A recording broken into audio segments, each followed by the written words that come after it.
আপনার সন্তানের মেধা শক্তি যদি আপনি বৃদ্ধি করতে চান, অথবা আপনার ব্রেন বুদ্ধি যদি আপনি বৃদ্ধি করতে চান, আপনার যে কোনো আত্মীয় স্বজনদের ব্রেন যদি আপনি বাড়াইতে চান, অথবা নিজের ব্রেন যদি আপনি বাড়াইতে চান, মেধা শক্তি যদি আপনি বৃদ্ধি করতে চান, তাহলে কোরআনের এমন একটি আমল রয়েছে, এই আমলটা যদি আপনি করেন ইনশাআল্লাহ আপনার ব্রেন বৃদ্ধি হয়ে যাবে, আপনার মেধা শক্তি বাড়বে। কোরআনের কি এমন আমল যে আমল করার কারণে বান্দা তোমার ব্রেন বৃদ্ধি পাবে, তোমার মেধা শক্তি বৃদ্ধি পাবে।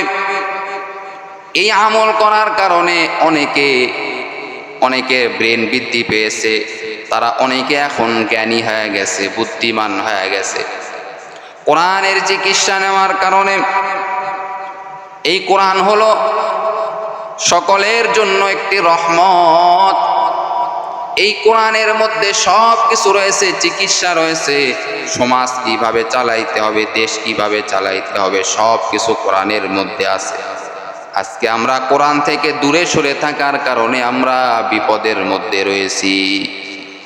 তাহলে বাবা, কিভাবে আপনার সন্তানদের ব্রেন আপনি বাড়াইবেন, আপনার নিজের ব্রেন আপনি বাড়াইবেন, মেধা শক্তি আপনি বৃদ্ধি করবেন? একটি আমল করুন, ইনশাআল্লাহ আপনার বুদ্ধি বেড়ে যাবে।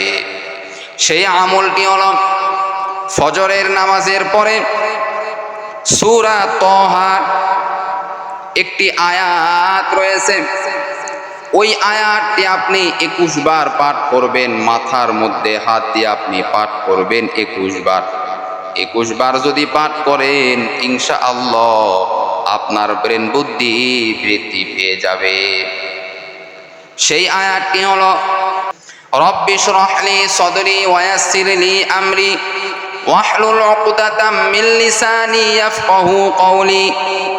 রব্বি ইশরাহ লি সাদরি ওয়া ইয়াসসির লি আমরি ওয়াহলুল উকদাতাম মিন লিসানি ইয়াফকাহু কওলি।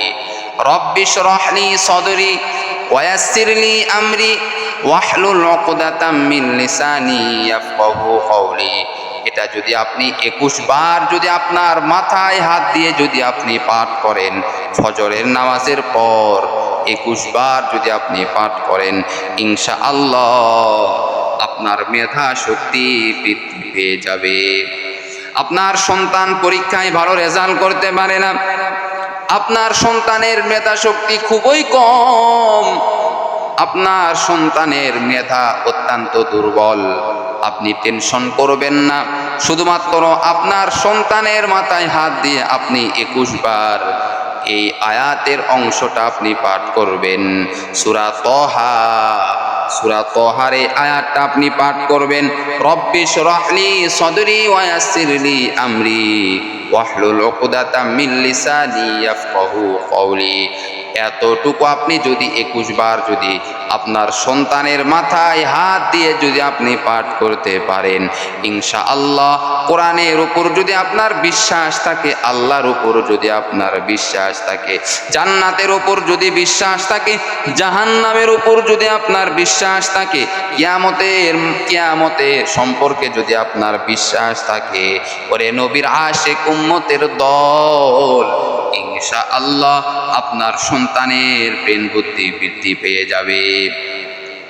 আল্লাহ তাআলা নিজ কুদরতি ভাবে আল্লাহ তাআলা ব্রেন বুদ্ধি বাড়ায় দিবেন।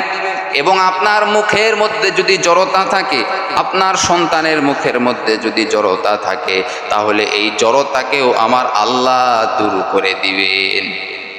এতটা শক্তিশালী একটি আয়াত, এতটা শক্তিশালী একটি আমল, পয়গম্বর মূসা আলাইহিস সালাম এই আমলটা বেশি বেশি করতেন, এই আমলটা বেশি বেশি করতেন।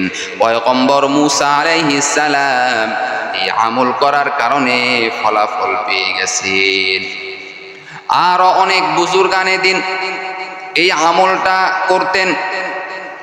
যে কোনো মানুষের যদি আপনি এই অবস্থায় দেখেন ব্রেন বুদ্ধি কম, পরীক্ষায় ভালো রেজাল্ট করতে পারে না এবং মুখেও তোতলামি করে, অর্থাৎ মুখে ভালোভাবে কথা বলতে পারে না, এইভাবে আপনি তার মাথায় হাত দিবেন ফজরের নামাজের পর। হাত দেওয়ার পর আপনি 21 বার এই আয়াতটি পাঠ করবেন, রব্বিশ রহলি সদরি ওয়ায়াসসিরলি আমরি ওয়াহলুল উকদাতাম মিন লিসানি ইয়াফকাহু কওলি। ইনশাআল্লাহ আপনি যার মাথায় হাত দিয়ে আপনি এই আয়াতটি পাঠ করবেন, তার মাথার ব্রেন বুদ্ধি এবং মেধা আমার আল্লাহ বৃদ্ধি করে দিবেন। তবে আল্লাহর উপর বিশ্বাস থাকতে হবে, কোরআনের উপর বিশ্বাস থাকতে হবে। বিশ্বাস রেখে যদি আপনি যদি আমল করেন, ইনশাল্লাহ আপনি ফলাফল পেয়ে যাবেন। যদি আপনার বিশ্বাস না থাকে তাহলে আপনি ফলাফল পাবেন না।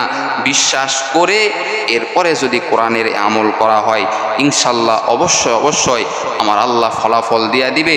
অতি দ্রুত আপনার ব্রেন বুদ্ধি, আপনার সন্তানের ব্রেন বুদ্ধি, আপনার বিবির ব্রেন বুদ্ধি আল্লাহ তাআলা বৃদ্ধি করে দিবেন। আল্লাহ তাআলা আমাদের সকলকে কোরআনের আমল করার তৌফিক দান করুক। সকলে বলেন আমিন।